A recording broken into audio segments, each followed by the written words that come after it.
Modifying a 3-phase 120/208 volts distribution panel to operate on 120 volts alternating current single phase by jumpering the 3 phases together is not recommended. This modification can void the underwriter's laboratory's listing of the panel, compromising safety. It may also damage the panel's internal components, leading to failure and create an electrical hazard, increasing the risk of shocks or fires.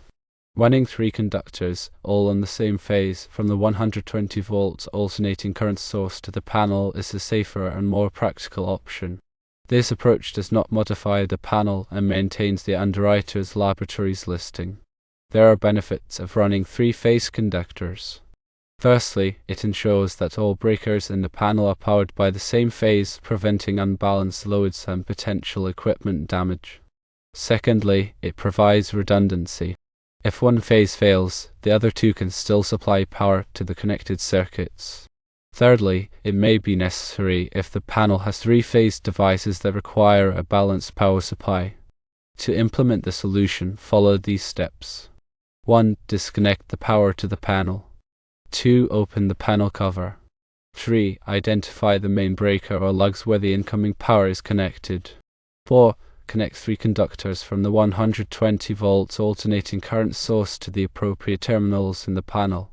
5. Close the panel cover and reconnect the power. While it may be tempting to modify a 3-phase panel to operate on single phase, it is not advisable due to safety concerns and the risk of voiding the underwriter's laboratory's listing. Running 3-phase conductors from the 120 volts alternating current source is a safer and more effective solution.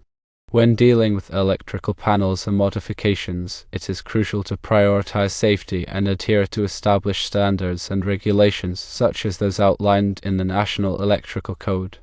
Modifying electrical equipment without proper knowledge and expertise can lead to dangerous situations and potential harm to individuals and property. Therefore, it is essential to consult with a qualified electrician or electrical engineer before undertaking any electrical modifications or installations.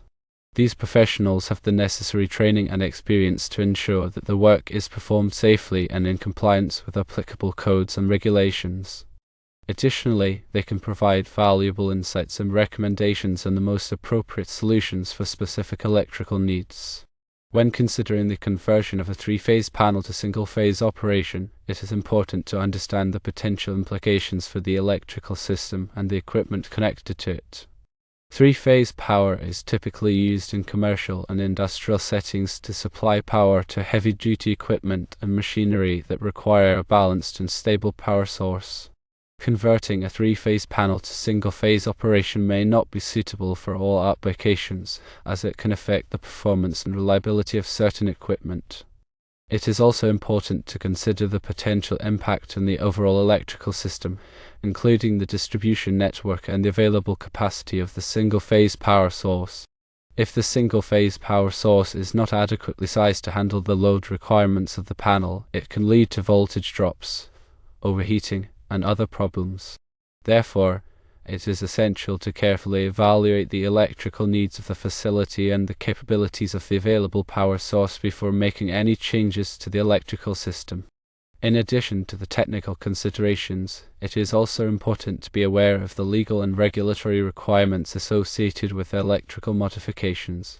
The electrical work is typically subject to inspection and approval by local authorities, and it is important to ensure that all modifications are performed in compliance with applicable codes and regulations. Failure to comply with these requirements can result in fines, penalties, and other legal consequences. Therefore, it is advisable to obtain the necessary permits and approvals before starting any electrical work and to work with a licensed and insured electrical contractor who is familiar with the local codes and regulations. Furthermore, it is important to document all electrical modifications and installations, including the date of the work, the name of the contractor, and the details of the changes made. This documentation can be useful for future reference and for ensuring that the electrical system is properly maintained and updated over time. It is also important to keep the documentation in a safe and accessible location such as a fireproof safe or a secure online storage system. In summary, converting a three-phase panel to single-phase operation is a complex undertaking that requires careful planning, execution, and adherence to established standards and regulations. It is essential to consult with qualified professionals, obtain the necessary permits and approvals, and document all work performed to ensure the safety and reliability of the electrical system. While it may be tempting to attempt the conversion yourself, it is generally not recommended due to the potential risks and complications involved. By working with experienced professionals and following established best practices, you can ensure that the conversion is performed safely, effectively, and in compliance with all applicable requirements. Now, let's delve deeper into the specifics of the recommended approach, which involves running 3 conductors from the 120 volts alternating current single-phase source to the 3-phase panel. This method, as previously mentioned, is preferable because it avoids direct modification to the panel itself, thereby preserving its underwriter's laboratory's listing and inherent safety features. However, there are nuances to this approach that must be carefully considered. Firstly, the size of the conductors is paramount. You cannot simply use any random wires for this purpose. The conductors must be sized appropriately to handle the anticipated load. This sizing is determined by several factors, including the total amperage draw of the circuits connected to the panel and the ampacity of the wire, which is its current carrying capacity. The National Electrical Code, specifically Table 310.15b16, provides guidelines for determining the ampacity of conductors based on their size, insulation type, and ambient temperature. It is crucial to consult this table and perform the necessary calculations to ensure that the conductors are adequately sized. Using undersized conductors can lead to overheating, voltage drop, and even fire hazards. Secondly, the overcurrent protection devices, such as circuit breakers or fuses, must also be properly sized to protect the conductors and the equipment connected to the panel. The overcurrent protection device should be rated at or below the ampacity of the conductors it is protecting. This ensures that if an overcurrent situation occurs, such as a short circuit or an overload, the circuit breaker or fuse will trip or blow, interrupting the flow of current and preventing damage to the conductors and equipment. The National Electrical Code provides detailed requirements for overcurrent protection in Article 240. These requirements specify the types of overcurrent protection devices that are permitted for different applications and the methods for calculating the appropriate size of the overcurrent protection device. Thirdly, the grounding and bonding of the panel are critical for safety.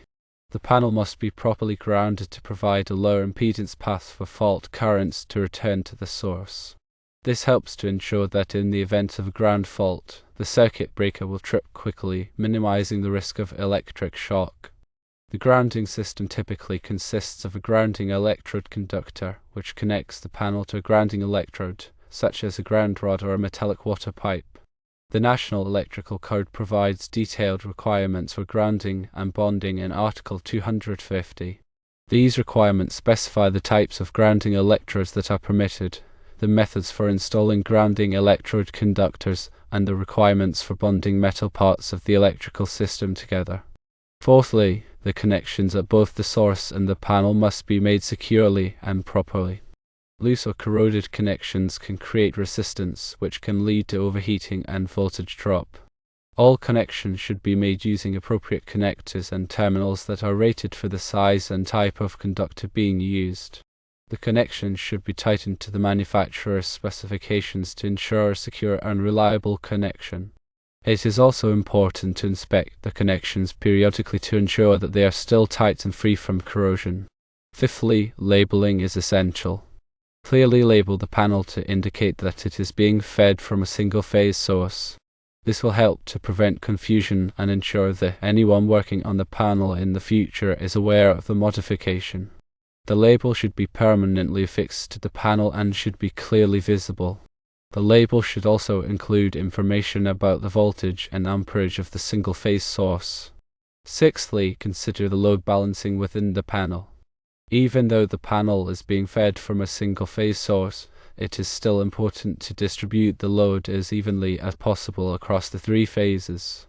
This will help to minimize voltage drop and prevent overloading any one phase. If possible, try to connect circuits with similar amperage draws to different phases. 7th, verify the voltage at the panel after the modification. Use a voltmeter to measure the voltage at each of the 3 phases. The voltage should be within the acceptable range specified by the manufacturer of the equipment connected to the panel. If the voltage is too low, it may be necessary to increase the size of the conductors or reduce the load in the panel. 8th, inspect the panel for any signs of damage or deterioration before making any connections. Look for cracked insulators, loose wires, or corroded terminals. If any damage is found, it should be repaired before proceeding with the modification. 9th, if the panel is equipped with a main breaker, ensure that the breaker is properly sized for the single-phase source. The main breaker should be rated at or below the ampacity of the conductors feeding the panel. 10th, document all changes made to the panel, including the date of the modification, the name of the person who performed the work, and the details of the changes made. This documentation should be kept in a safe and accessible location. By following these steps, you can safely and effectively run 3 conductors from a 120 volts alternating current single-phase source to a 3-phase panel. However, it is important to remember that this is a complex electrical modification and should only be performed by a qualified electrician. If you are not comfortable performing this work yourself, it is best to hire a professional. Now, let's consider some potential scenarios and challenges that might arise during this process. Scenario 1. The existing conductors feeding the panel are not large enough to handle the increased load. In this case, it will be necessary to replace the conductors with larger ones. The size of the conductors should be determined based on the total amperage draw of the circuits connected to the panel and the ampacity of the wire. It is important to consult the National Electrical Code and perform the necessary calculations to ensure that the conductors are adequately sized.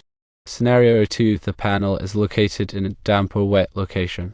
In this case, it will be necessary to use conductors and connectors that are rated for wet locations. The conductors should be insulated with a moisture-resistant material, and the connectors should be sealed to prevent water from entering. Scenario 3. The panel is located in a hazardous location, such as an area where flammable gases or vapors are present. In this case, it will be necessary to use explosion-proof equipment. The panel, conductors, and connectors should be rated for use in hazardous locations and should be installed in accordance with the National Electrical Code. Scenario 4. The panel is fed from a generator. In this case, it is important to ensure that the generator is properly sized to handle the load. The generator should be capable of supplying enough power to meet the total amperage draw of the circuits connected to the panel. It is also important to ensure that the generator is properly grounded.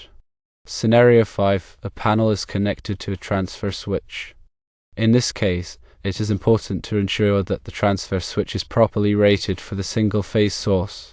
The transfer switch should be capable of switching between the normal power source and the generator without interrupting power to the panel. In each of these scenarios, it is important to consult with a qualified electrician to ensure that the installation is performed safely and in accordance with the National Electrical Code. The electrician will be able to assess the specific conditions at the site and recommend the appropriate solutions. Furthermore, it is crucial to understand the limitations of this conversion. While running 3 conductors from a single-phase source is a safer alternative to modifying the panel, it does not truly convert the panel to single-phase operation. A panel is still designed to operate on 3-phase power, and it may not perform optimally on single-phase power. Some equipment connected to the panel may not operate properly on single-phase power, and it may be necessary to replace this equipment with single-phase alternatives. Additionally, the load balancing within the panel may be more difficult to achieve on single-phase power. It is important to carefully consider these limitations before proceeding with the conversion. Finally, it is essential to remember that electrical work is inherently dangerous. Even seemingly simple tasks can be hazardous if not performed properly. It is always best to err on the side of caution and to consult with a qualified electrician before undertaking any electrical work. The electrician will be able to assess the situation, recommend the appropriate solutions, and perform the work safely and in accordance with the National Electrical Code. By following these guidelines, you can safely and effectively convert a three-phase panel to operate on single-phase power. However, it is important to remember that this is a complex electrical modification and should only be performed by a qualified electrician. If you are not comfortable performing this work yourself, it is best to hire a professional. They will have the expertise and experience to ensure that the job is done right.